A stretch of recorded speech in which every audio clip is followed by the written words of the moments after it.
Hi, this is Kia. Hari ini Kia buat tugas teks. Buat ceramah, simak baik-baik ya.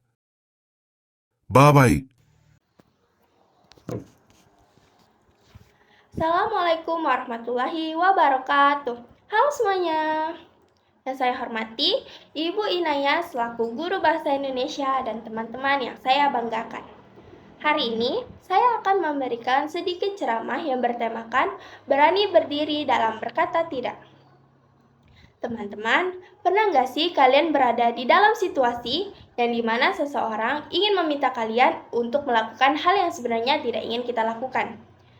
Mungkin dia teman dekat atau seseorang yang mungkin kita hormati. Pasti di saat situasi seperti itu, kita seringkali merasa tidak enak untuk menolaknya. Karena di sisi lain, takut dianggap tidak sopan atau takut dijauhi dan dikucilkan. Padahal, berani untuk berkata tidak adalah tanda bahwa sebenarnya kita memiliki sebuah pendirian dan keberanian untuk menjadi diri kita sendiri. Teman-teman sekalian, dalam kehidupan, kita tidak harus selalu bisa menyenangkan semua orang. Berani untuk berkata tidak bukan berarti kita tidak peduli terhadap orang lain, melainkan menunjukkan bahwa kita menyadari prinsip dan batasan yang kita sendiri miliki. Setiap orang juga berhak untuk memilih dan menentukan arahnya sendiri. Jika kita terus mengikuti kemampuan orang lain, tanpa berpikir dampak untuk diri kita sendiri, justru kita akan kehilangan jati diri. Teman-teman sekalian, di era dunia modern sekarang, kemampuan untuk berkata tidak juga termasuk keterampilan sosial dan emosional yang penting loh. Saya percaya bahwa keberanian untuk berkata tidak adalah suatu tanda kedewasaan dalam berpikir.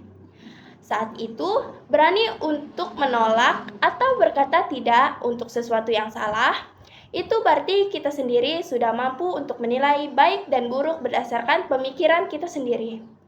Bukan hanya karena ikut-ikutan. Di era sekarang yang penuh dengan pengaruh media sosial, pertemanan, hingga tekanan lingkungan sekitar, seringkali kita dihadapkan pada banyak pilihan. Di dalam keberanian berkata tidak akan benar-benar diuji. Misalnya, ketika diajak untuk mencoba hal-hal negatif seperti merokok, membuli orang, ataupun selain-lainnya. Dalam situasi seperti itu, yang dikatakan bukanlah tanda kelemahan, melainkan tanda kekuatan hati dan pikiran. Sebab dengan kita berkata tidak pada hal yang salah, kita sedang melindungi diri kita sendiri. Memberikan kebaikan dan keamanan untuk diri kita sendiri. Marilah teman-teman, mulai dari sekarang kita tanamkan keberanian dalam hal-hal kecil, seperti berani menolak ajakan yang tidak bermanfaat, berani menolak tekanan untuk menjadi seperti orang lain, dan berani berkata tidak demi menjaga prinsip dan harga diri kita sendiri. Ingat, menjadi pribadi yang berani bukan berarti harus melawan semua orang, tetapi berani berdiri tegak ketika kita tahu apa yang benar dan apa yang salah. Karena pada akhirnya, keberanian untuk berkata tidak adalah langkah pertama menuju kehidupan yang jujur, mandiri, dan bermakna.